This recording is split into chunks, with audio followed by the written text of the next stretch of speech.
morning, good afternoon, good evening. Thank you for listening. This is a special episode of quote-unquote NXT Talk, where we're going to be talking all things NWA.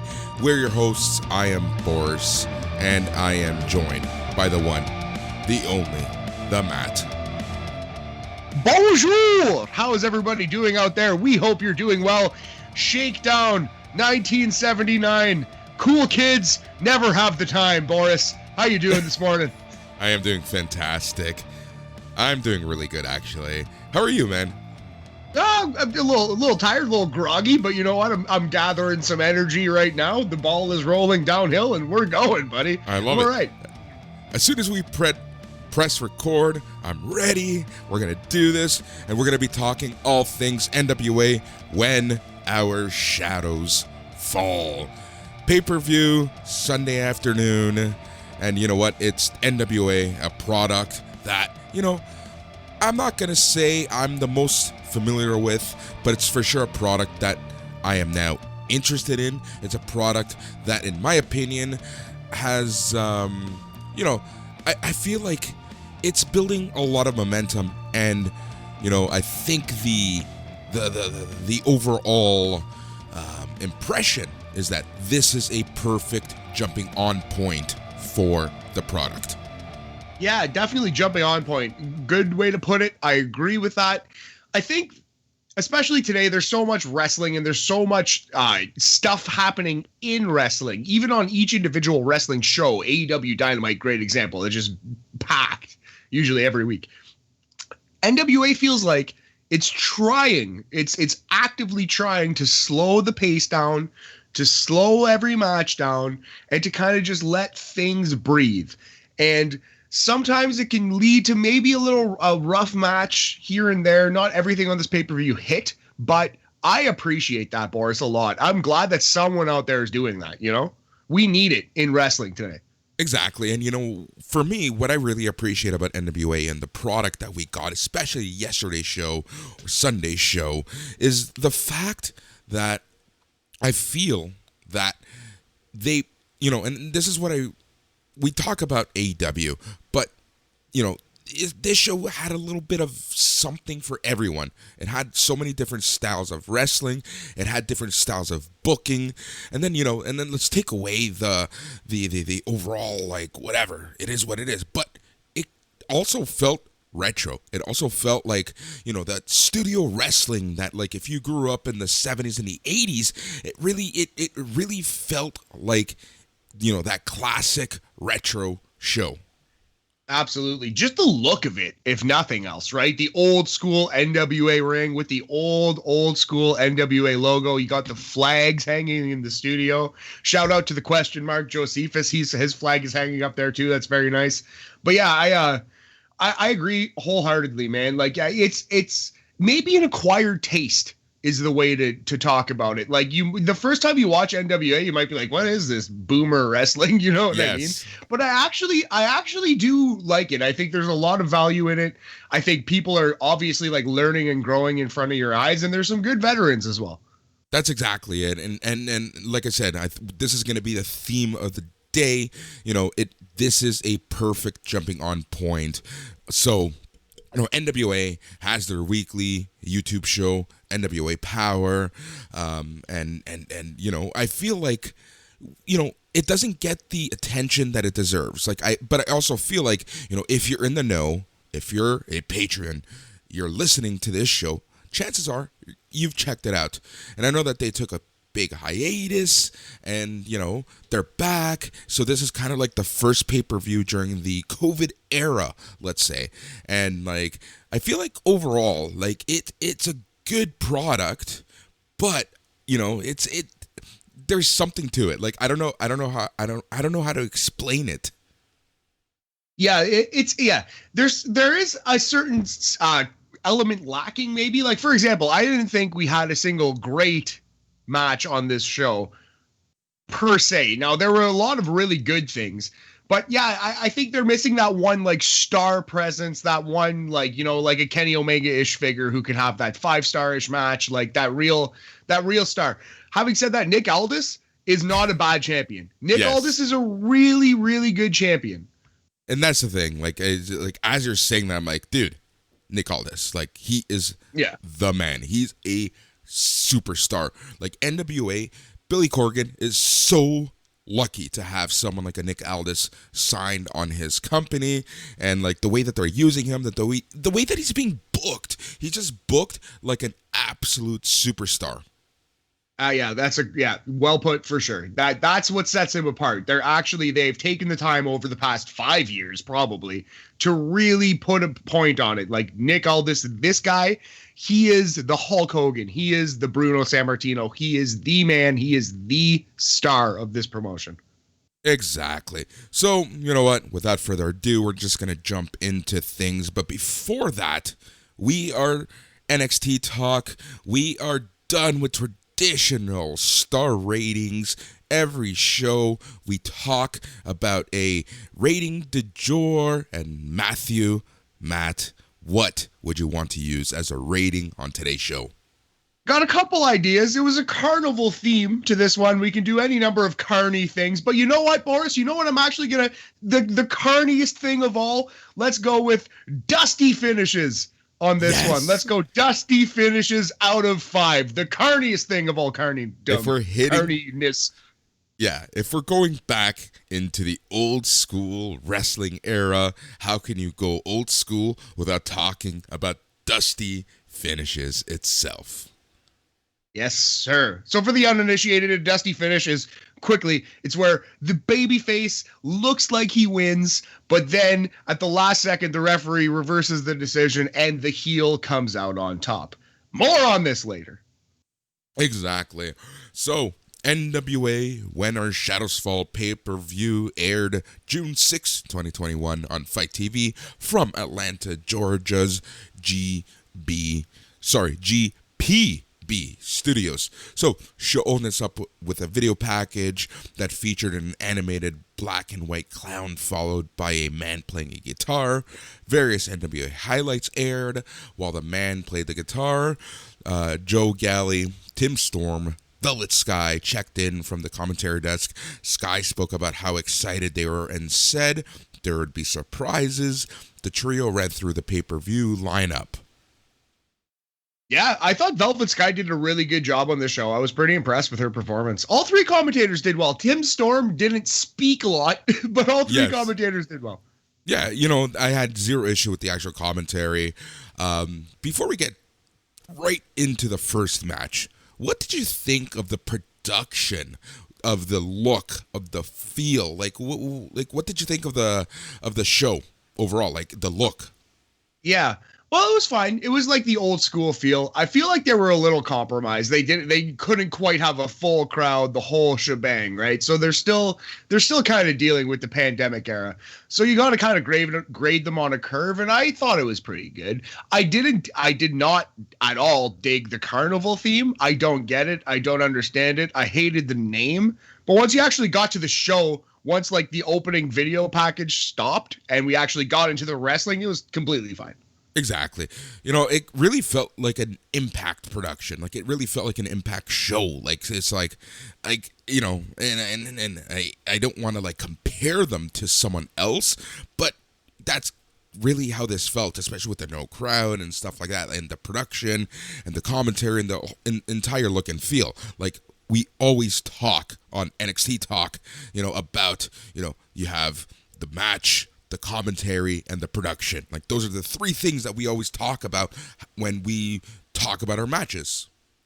Yeah, no, absolutely. And yeah, like I said, like the opening video package I was a little weirded out by. I didn't really dig the theme of the show, but it wasn't like there was a huge set, and it wasn't like it was hitting you over the head with the Carney theme. As soon as the show started, it was just NWA wrestling, Boris. Exactly. So as we're talking about NWA wrestling, let's just jump into it. So match number 1 featured The End, Pero and Odinson versus Mechawolf and Bestia 666 versus Marshy Rocket and Slice Boogie versus Sam Rudo and Sal Renaro with Danny Deals in a 4-way tag match.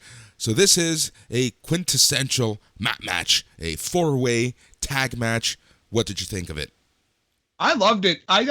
This is we talked about it last week, but I'm a sucker for these kinds of matches. I just love the chaos of it. I just love the energy, the action, and when they're done right, they pretty much can never disappoint. And this was done right. It was really really good. All four guys stood out. I really like Slice Boogie, and Marche Rocket. They were both really impressed me. Slice Boogie especially was kind of the glue that held this match together. It really seemed like he was doing a lot of work in there. He was really featured throughout the entire thing. Yeah, I thought this match was pretty entertaining. A proper pay-per-view opener for sure. That's exactly it, right? It was the proper pay-per-view opener. It was just action, like end-to-end action. Four teams just trying to give you a good time, set the tone for the entire match, and I really had a lot of fun with it. So essentially, Bestia covered Rocket and got the pin while everyone else was down at ringside. Yeah, like it was a fun match. Yeah, so Bestia hits a muscle buster on Rocket, and then I believe Mecha Wolf comes off the top with a 450 splash for the win. He pins Marche Rocket in, I think, 8 minutes, 45 seconds in that one. Yeah, man, I thought this was a pretty good opener. Yeah, for a long time I was like, oh no, is this going to be the best match on the show? But yeah, I really enjoyed it. Shout out to Mecha Wolf and Bestia 666. They performed well. Also, as we've said, shout out to Slice Boogie. I want to see more of this kid. He looked pretty impressive. Yep. All right, so Kyle Davis, who was dressed as Circus and Ringmaster, conducted a brief interview with Pope on the interview set. Pope went to the ring. Davis introduced Tyrus and Austin Idol. Tyrus pulled Davis' top hat off his head. Tyrus said he would be in the NWA Championship match if it wasn't for Pope. Tyrus dedicated his match to his Love Alive charity, which he said was horribly mismanaged. The broadcast team explained that it was Pope's charity. So this led us into match number 2 of the day, which was it was a non-title match for the NWA TV belt. Pope versus Tyrus with Austin Idol. Yes. Okay, so 2 things. First, I actually kind of liked this promo, and I really appreciated that the announcers explained what was happening, because Tyrus, the former Brodus Clay, I don't think he was enough of a dick. I don't think he was enough of a heel to really tell the uninformed viewer, aka me, what exactly the storyline was. So we needed the announcers to say, actually, Tyrus is talking about the Pope's charity, and he's doing like a donation to try to one-up him, to try to be a dick. We needed that because that wasn't clear. Secondly, we needed to rate the first match. Just briefly, I thought that first match, the 4-way tag, we're going to go 3.5 dusty finishes out of 5. It's a 70% dusty finish percentage. It was a good opener, not great, really solid. Liked all 8 men in that one. Okay, back to this match. Tyrus versus the Pope, featuring Austin Idol, Boris. Austin Idol, the manager of Brodus Clay. Yeah, I know. I that was like, when I was watching this, just like, oh man, this is someone I haven't seen in how many years. But I love the fact that you brought up the fact that the commentators did a great job of explaining things, because I gotta say, they did a good job of explaining the stories. Like, as a viewer who doesn't watch this product all the time, I feel like they did a good job of explaining what's going on, who the face is, who the heel is, and why these 2 or 3 or however many people are fighting are actually in this match. Yeah, they needed it. And I feel like for NWA pay-per-views especially, but any pay-per-view should be treating the audience as though they're new. Any pay-per-view should be like explaining to the crowd as though they're getting people on board for the first time. They should know that that's going to happen. So I appreciate it. Thank you, exactly National Wrestling Alliance. Yeah, and that's exactly it. Like, we've used this term, jumping on point. It's a term commonly used in comic books, after a major storyline. It's like a jumping on point because, everything is calmed down. And this is exactly what a wrestling pay-per-view should be. And this pay-per-view, in my opinion, was a perfect jumping on point. So, 100% agree, brother. So, going back to this match, Pope versus Tyrus. What did you think, Matt? It was interesting. It was a little too long for my tastes. Tyrus had a little too much offense. It was a lot of slow healing Brodus Clay. I think Brodus Clay is like a pretty good. He's not like Bam Bam Bigelow there, but he's a pretty good, like, fun baby face big man. You know what I mean? Like a Bam Bam Bigelow type Pokemon, although he's not close to that level of athleticism and charisma. But that's the kind of role that I like to see him. So when he's a heel and he's got to kind of control a lot of the match, and it's just kind of bad offense. I don't know. It didn't really land with me, but you know what? I really liked the Pope in this match. I thought the Pope worked hard. He tried to keep it together. He sold his ass off. And I thought the Pope willed this to be slightly above average. Yep, that's exactly it. You know, I gotta say, like, Tyrus reminded me like of an older Bronson Reed, the colossal man himself, who we always praise on NXT Talk. You know, but a little slower, a little older, but it was kind of like that style of Pokemon, as you say. Like, it was like this big, rough guy. But yeah, like, overall, this match, it was what it was. But I gotta agree, it was a little too long. It was about 10 minutes, 25 seconds. Pope hit double knees to the back of Tyrus. He got up in jawing at Idol. While Pope and the referee were tied up, Idol slipped something to Tyrus, who hit Pope with a heart punch and scored the pin. So, you know, the end was a little, it came out of nowhere. It was a little meh, but I gotta say, they put the effort in. They told a good story, and it was what it was. Yeah, I mean, 10 minutes felt longer than 10, honestly. But yeah, Pope tried hard. Austin Idol is a fine manager outside. I kind of like the healing that Tyrus was doing. This wasn't terrible. I'll never go back and watch it again, but it was good for what it was. Exactly. And, you know, with Tyrus winning in a non-title match, you know, I'm sure that now Tyrus is going to get a title shot for the TV title. But, and again, you know, this might be dumb to say, and I'm not quite sure why this was a non-title match, but like for me it's kind of weird on a pay-per-view for you to have a non-title match. I agree with that. I agree with that point. I think it was just to keep the feud going, to give Tyrus the win, to do the whole angle, like the brass knuckles heart punch thing that he did. That's probably why they didn't put the title on the line. But yeah, is that kind of like a ripoff? Perhaps you could argue. I can see that. And, you know, I think this is a perfect time to mention, you know, when you think of our star rating or our rating system of dusty finishes, this match kind of started a trend, in my opinion, of, you know, these dusty finishes. I mean, if you look down the card, man, you might be right. You might be kind of onto something here, buddy. Yep. Anyways, with that said, Matthew, yes. How many dusty finishes would you give this bad boy? We're going to go 3 dusty finishes out of 5. It's 60%. I think the Mendoza line is 2.5. That's like an average match. And I do think the Pope worked hard enough that I would say it was above average. He really did try. There was a good little self-contained story. Having said that, I never want to see it again. And I'm pretty okay never seeing Tyrus again. God bless him. I know, right? So we're going to just jump into the next stuff going on. So after the match, Tyrus took top hat and put it on his head before heading to the back. But this leads us into match number 3. And this was a match that I was honestly looking forward to. It was Thunder Rosa and Melina versus Kylie Rae and Taryn Terrell. Yeah, I had no idea really what to expect with this match. But yeah, I really liked it. All 4 impressed me. Taryn Terrell. What a character. What a personality.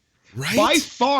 By far to this point, the most charisma, the most character on the show came from Taryn Terrell. By far. Yeah. The team of Kylie Rae and Taryn Terrell just fantastic. Like Kylie Rae, you know, we're not going to get into it. We're not going to get into like, you know, the quote unquote issues and, you know, what she's struggling with and stuff like that. But in my opinion, this team just had so much character, so much charisma, and I'm so happy that NWA officially signed Kylie Rae because I feel like it's a fantastic pickup. Anyone who can have Kylie Rae, you know, it's just a better women's division.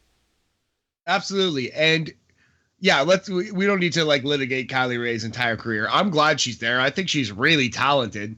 And I kind of like the little twist they put on her character in this match. I thought it was really clever. It's got a lot of potential. I don't know enough about the NWA to trust that they'll tell a story properly, like from start to finish.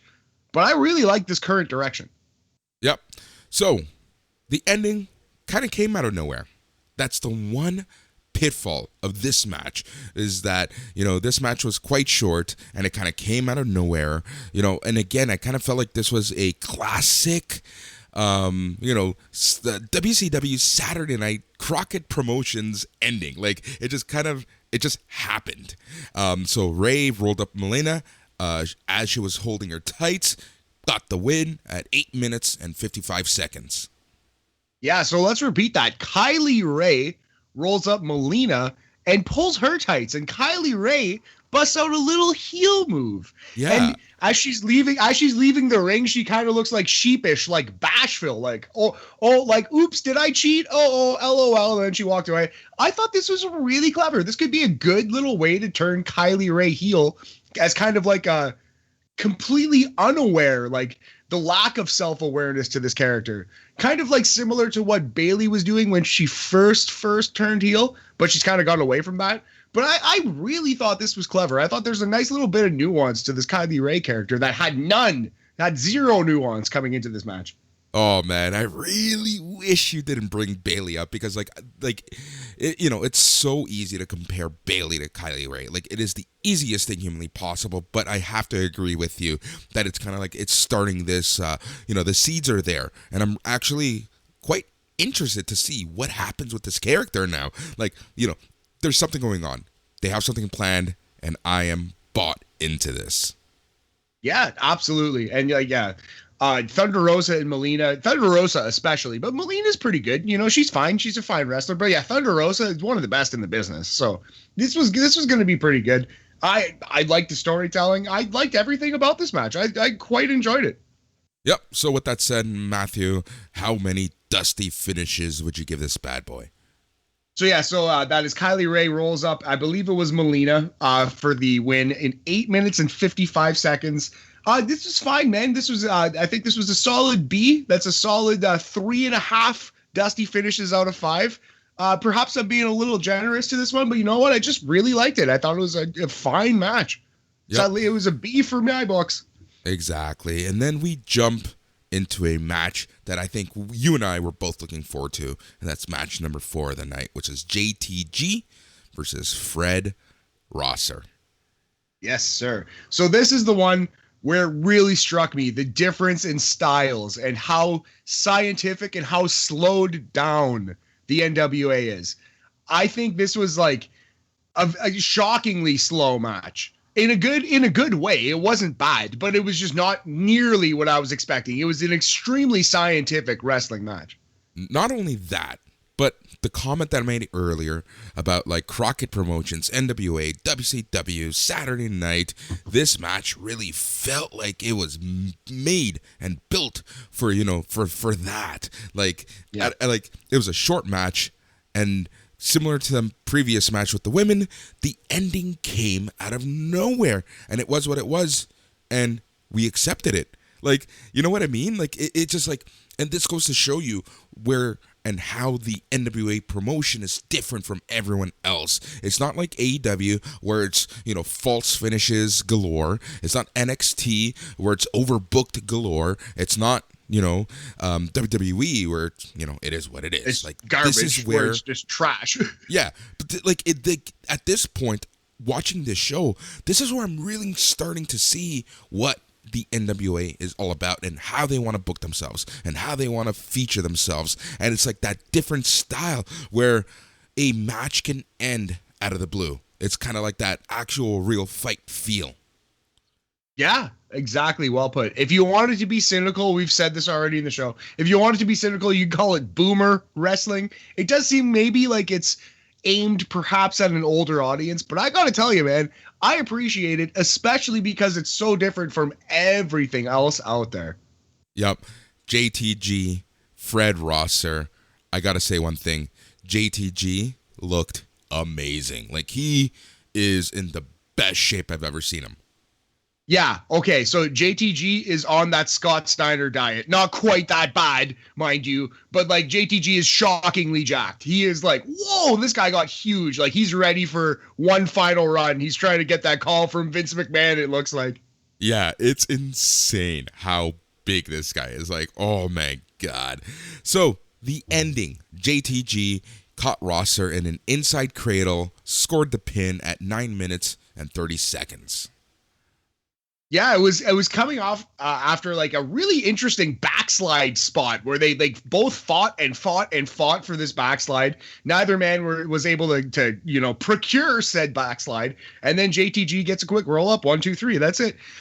To this point, it was a little slow going, but to this point, this was my favorite match on the show. I thought it was really good. It might be an acquired taste. You might not agree because it was a very scientific match, but it just was so far out of left field. It was not what I was expecting, and both guys really delivered on what they set out to do. So I liked it a lot. That's exactly it. Like, and again, I go back to like the NWA. It's just like, this is us. This is what we're doing. Like, we're not every, and I feel like this needs to be repeated because this is a complaint that we have about NXT and AEW, where, not every match needs to be this 30-minute banger. You can tell a great story. You can have a great match in inside 10 minutes. And this match, that's kind of what it felt like. Absolutely. You don't need to hit a certain quota of spots or fancy dives or a certain amount of time to pass the level of good. I thought this was very, very good in 9 minutes and 55 seconds 9 minutes and 35-ish seconds of just scientific wrestling, just working for backslides and, inside cradles and such. Yep. And we're trying not to use this term like in a bad way, but this match literally was boomer wrestling. Like, it was a good wrestling match, and the ending came out of nowhere, and it was simple, and like I liked it for that sense. So with that said, how many dusty finishes would you give this bad boy? So yeah, we're gonna go 3.5 for this one as well. It wasn't great, but it was very, very good, and to my tastes, it was probably the best thing on the show so far. So shout out to JTG and Fred Rosser both. I hope they both get another look from WWE if that's what they want in their career. But yeah, both guys look great, man. They're both making a run at this.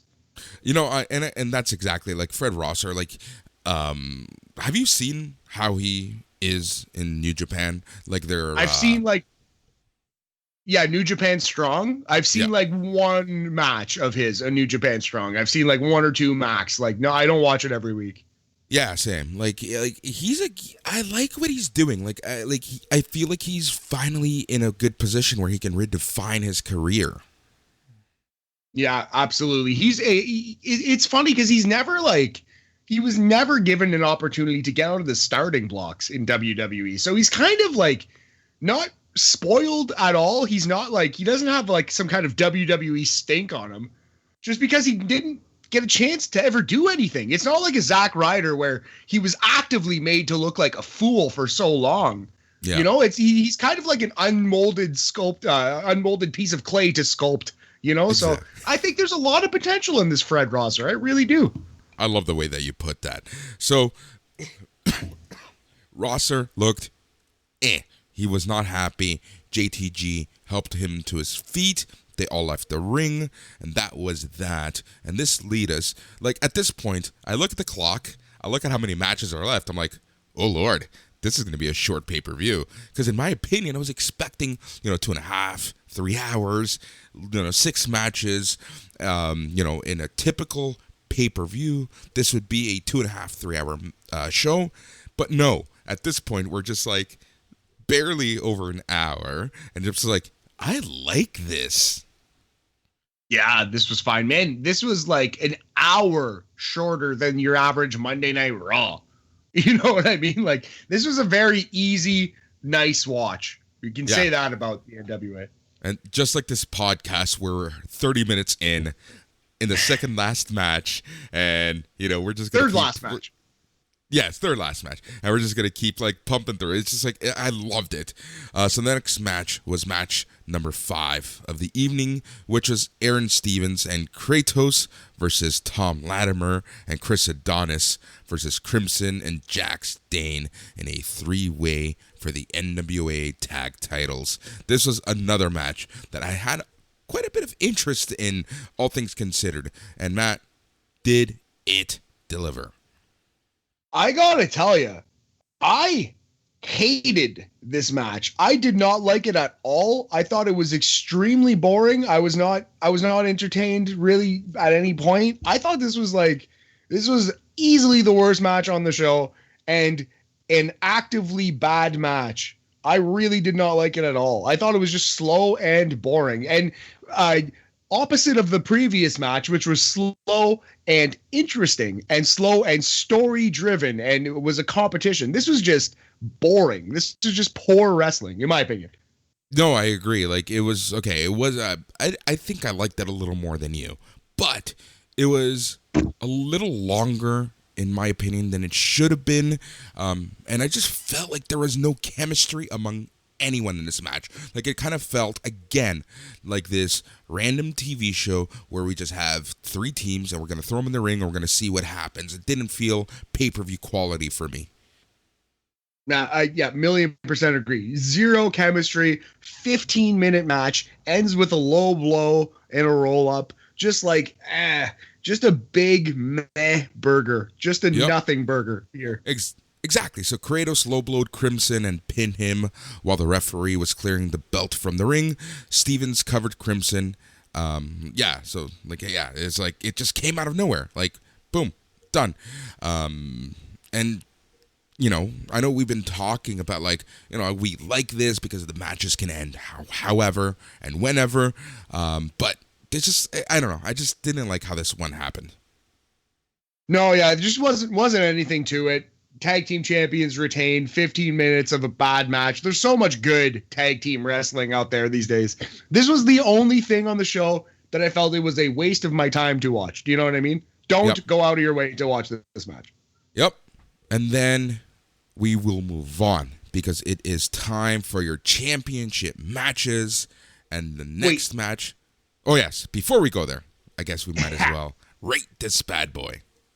Yeah, so I think this was on the level of some of the worst things we've seen on our podcast. I'm going to go 1 dusty finish out of 5.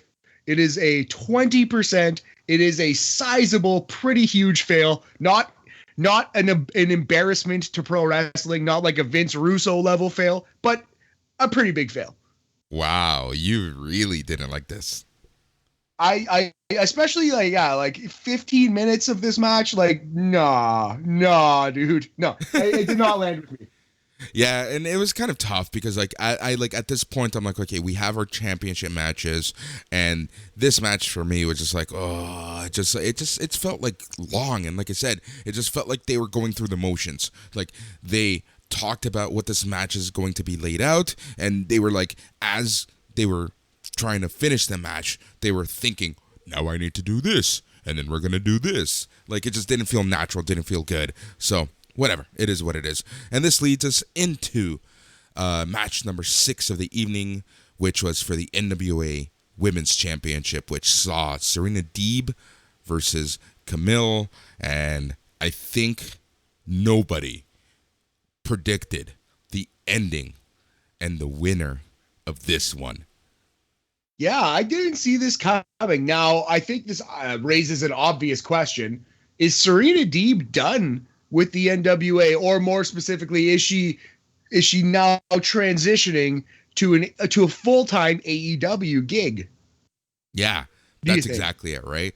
Like, I think it's kind of like one of those, okay, so I guess, spoiler alert, Camille beat Serena Deeb.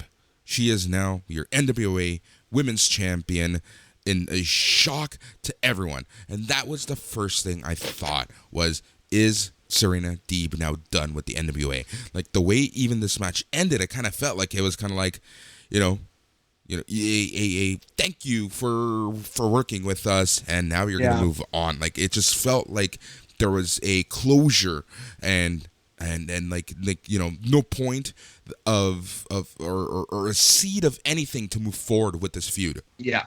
I 100% agree. It was subtle. It wasn't like they dropped confetti from the fucking roof. You know what I mean? But I 100% agree. It kind of seemed like a subtle little thanks, goodbye, farewell, if it was that. But it was definitely like a shout out to Serena Deeb at the end of this. And honestly, I think as much as Taryn Terrell was like a star and her charisma and her star power stood out, you saw like the professionalism and just Serena Deeb was the best wrestler on this show. And you could tell instantly, man. Like as soon as she gets out there, it's like she's doing a different thing. It's like she's in the NBA and the other wrestlers are in college. You know what I mean? Like it really is like a noticeable difference. She just looks like a professional, just a champion of this business. Yep. And I got to say, like, not only is Serena Deeb like just naturally talented, but, being on AEW, I feel like she's got this like this know-how, like that I don't know what of being on TV regularly, and that 100% translates into how she is for this promotion. Yeah, it's a comfort and it's a confidence, Boris, I think is what it is. She's just so comfortable and so confident. Yep. So Camille set up for a power bomb. Deeb countered into a pin for a 2 count. Camille came right back, speared Deeb before covering her and getting the 3 count at 14 minutes and 20 seconds to win the NWA Women's title. Yeah, surprising finish. Camille looked great, possibly because Serena Deeb made her look great. I think it was probably the best match of Camille's career. I've never seen a better one. I'm not a huge Camille head, of course. But yeah, this was a Tuesday night for Serena Deeb. This was a day at the office, you know what I mean? I've seen her have better matches. The one she had with Rio a couple weeks ago was amazing, probably better than this. But this was still the match of the show, I think, pretty safely. I think Serena Deeb just shows up and has the match of the show. That's what she does. That's exactly it. So with that said, Matt, how many dusty finishes would you give this bad boy? So yeah, I wouldn't quite say it was great. So we're gonna go we're gonna go pretty close, as close to great as you can get without being great. So that's 3 3/4. That is a 75%. That is a B+ in Canada. 3 3/4 dusty finishes for this one. Good ass match. Way to go, girls. Exactly. Congrats to both of them. This was for me, this was match of the night. I really enjoyed this one. And 100% agree. If Serena Deeb ends up on AEW, I'm not quite sure what her contract situation looks like. It's like, that division for sure just needs a star, and Serena Deeb is that star. And this leads us into the main event of the evening, and it was for the NWA World Championship, as we saw Nick Aldis go up against Trevor Murdoch. Yeah, interesting. So, Boris, I was on record. I thought this was going to be the day that Trevor Murdoch wins that title. And you know what? With the finish they did, with the whole little shenanigans, and with the promo that Trevor cut after, I think I'm onto something. I was just a show or two early. Trevor Murdoch's going to win this title. They're going to put the NWA title on Trevor Murdoch. It's just not going to happen yet. But I'm onto something here, boys. They're going to do it. Dude, honestly, that's 100% what I thought. It's like, I thought there was going to be more shenanigans and somehow Murdoch was going to, like, get the win and you're going to, like, claim victory over the world. But, yeah, I feel like this show was, like, a starting point of a very long feud between these two. Like, I feel like this is not, or clearly this is not it, right? Like, there was shenanigans. This didn't end in a great way. And this leads me into a question, Matt. You have a pay-per-view. People are spending money on your pay-per-view. This is your championship match. Should it end in a DQ? I think it's totally fine. I think it's completely and totally fine. You can't do it every time, but Boris, it's still wrestling. It's still fake, quote unquote. There's gonna be some hokey bullshit from time to time. If you end every show on a disqualification, then that's dumb. That's bad. At that point you're screwing your fans over. Once or twice, that's a storytelling device, man. That's just writing. It's fine. It's fine in my opinion. Yeah, I just feel like we become accustomed to like legit endings. What you consider legit endings, that's very much up for debate. But like I feel like there's always a winner and a loser, and yes, this match had it, but it's like you didn't have the 3 count, and it's for sure better than beating someone with an elbow drop. Diesel, so like First of all, I have a Randy Savage poster hanging in my room. How dare you? In my house, above my TV, not even in my bedroom. But yeah, I actually 100% agree with you though. I don't know. It was a good match, but yeah, man, I actually think I liked the choice more than like not even were ripped off. No. I thought this was a good decision and I liked it because they needed to give Trevor Murdoch some kind of babyface juice. They needed to actually give him something that's more than like we like him backstage and he's been a treat to the NWA, so we're gonna put the title on him. No, like the fans actually needed to kind of feel some of that too. And this was very clever. I thought it was pretty good. Yep. So Aldis dropped an elbow on the back of Murdoch. Aldis jawed at Murdoch, went back up to the top, went for another elbow drop, but Murdoch rolled out of the way. Murdoch grabbed a chair, and he actually hit Aldis with a chair. Murdoch put Aldis in a leg lock submission hold. At this point, the referee got back into the ring, called for the bell. Murdoch thought he won, but the referee disqualified him. So, I gotta say, I liked the visual of this because it felt chaotic. It felt like, what's going on? Like, who's gonna win? Who's gonna lose? Like, there was a lot going on at this point. The execution of the Dusty finish was nice. I agree with that. They pulled it off in a good way. It felt chaotic. It felt like definitely chaotic is the right word. It felt as though there was a situation. Doings are transpiring, Boris. Yeah, exactly. Do you want to talk about what happened after the match before we get the rating? Yeah, well, sure. I think the thing that stuck out to me the most was just the announcers after the match selling the shock and the terror. Tim Storm especially, just really almost like, Velvet Sky almost in tears, just sad for Trevor Murdoch, and Tim Storm just disgusted. This isn't what the NWA is about, Boris. It's not about these finishes. It's men and women competing, athletes. I just really like the announcers. I thought they did it. I thought the announcers did an incredible job of putting this over at the end. I was really impressed by Tim Storm and Velvet. Yeah, that's exactly it. Like, I feel like they told a great story, and like they're for sure setting something up for something in the future down the line. And like I said, I think I gotta agree with you. Like, I do think Trevor Murdoch is at a point where he will be the one to take it off Nick Aldis. Yeah, it's gotta be.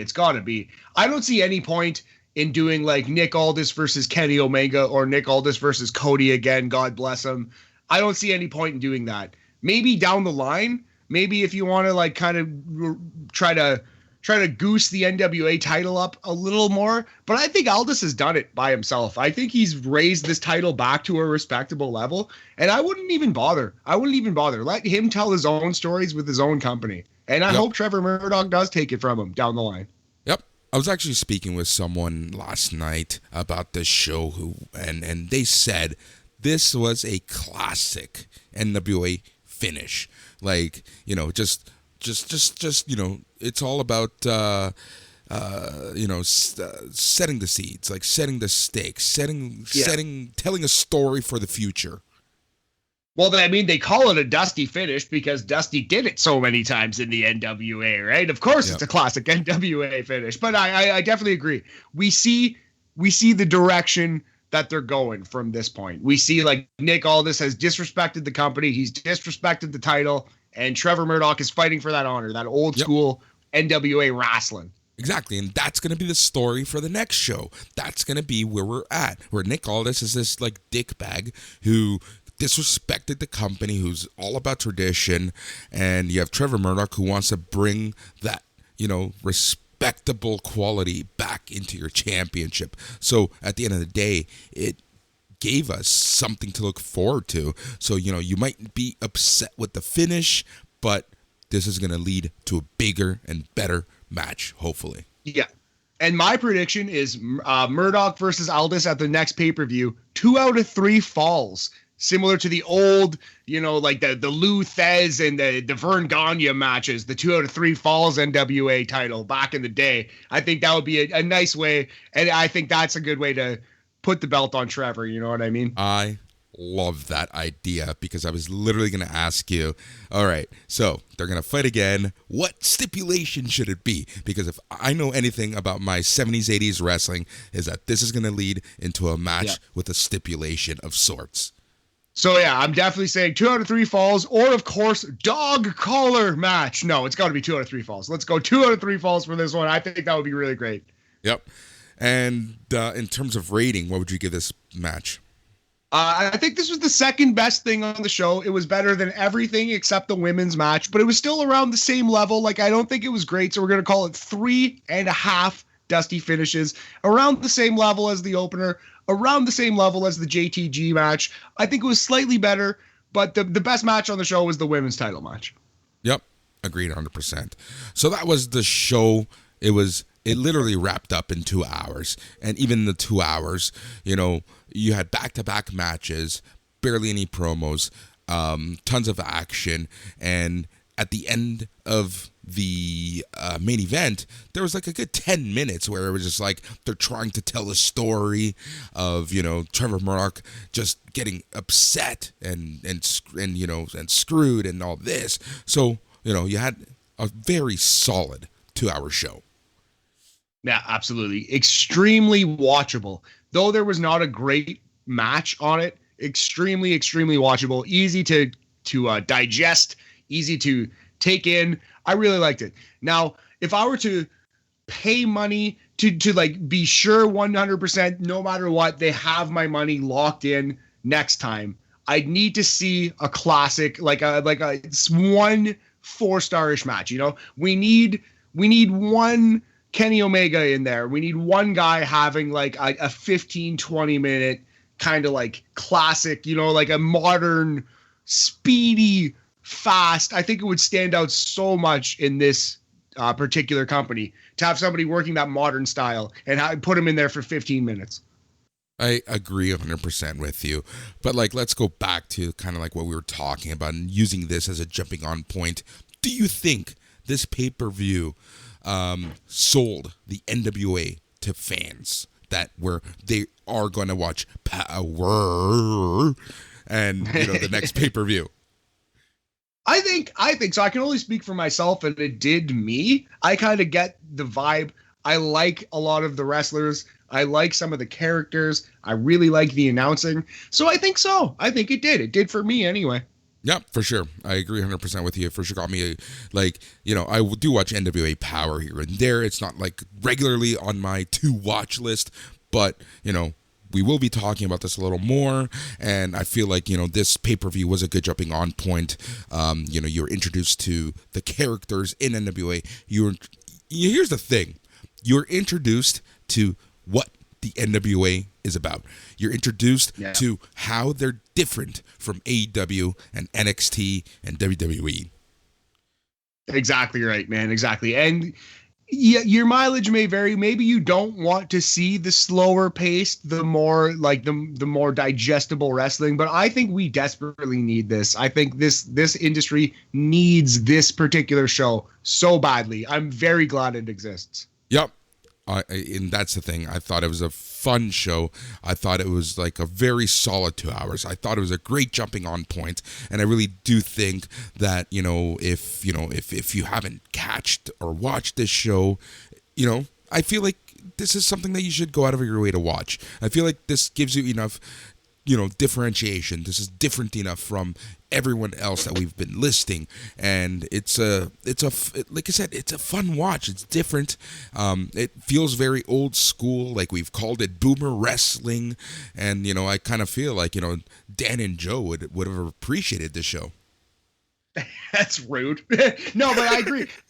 I think it's not meant to be an insult. It's just for the people out there who think AEW is too busy and they think there's too much going on your average wrestling show and nothing has a chance to actually settle in and you can't really pay attention to anything because so much is happening. Try NWA out. Because honestly, they actively try to slow it down for that reason, and it's working. Yep. So with that said, how many dusty finishes would you give this overall show? Yeah, it was a solid 7. We're gonna go 3.5 for the whole show. 3.5 dusty finishes out of 5. It was a solid 70% show. I think it was lacking that classic match, that like match of the year contender, even like a low end match of the year contender. Didn't really have that, but it was very entertaining. Extremely easy show to watch. 100%. With it being under 2 hours, I feel like that was a perfect time. I feel like it gave you enough know-how and like just enough of a taste of the NWA and what this product is going to give you. And like I said, this is a great jumping on point, and you should try to go out and watch the show. And that is exactly what we are going to do, because as the Young Guns, we're going to keep watching more of this stuff, and we're going to talk about it in some shape, way, or form. We will be announcing something very soon. You like that tease? Yeah, it was good. Good tease. I'm into it. Yeah, we have things coming all the way up and down the month, up and down the next couple months. Canada Day, July 1st. Keep your eyes locked. Keep them peeled. Yeah, man, New Japan Dominion's probably wrapping up right as we speak. Yes. It's an exciting time in this wrestling business. It really is. I gotta say, I really had a lot of fun watching this show. I'm sure we've said 1,000 times, but this is a great jumping on point. If you want something different, if you're not into false finishes, if you're not into, 25-minute matches for one pin, this is the product for you.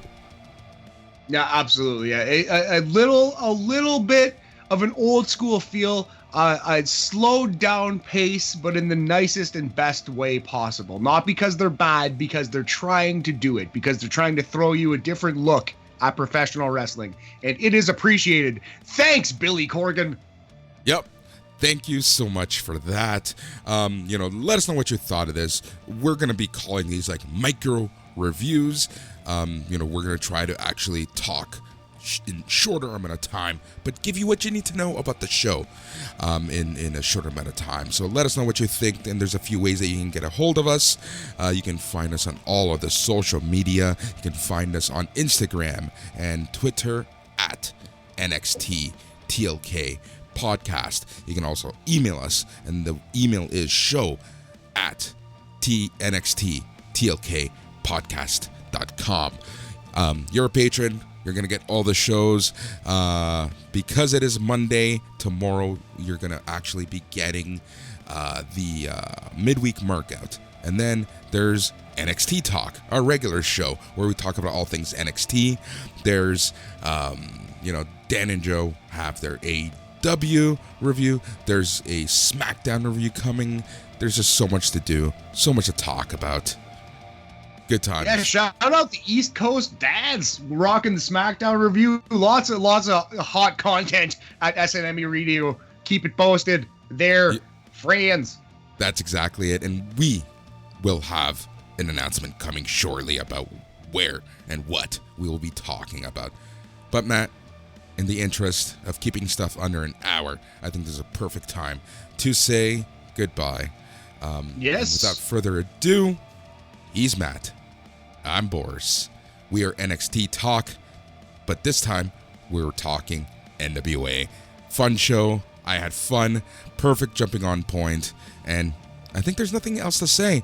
So good night. Check out YouTube, top 50 matches WWE 2K22 needs, made by me, Thank you for listening. Yeah, yeah, yeah.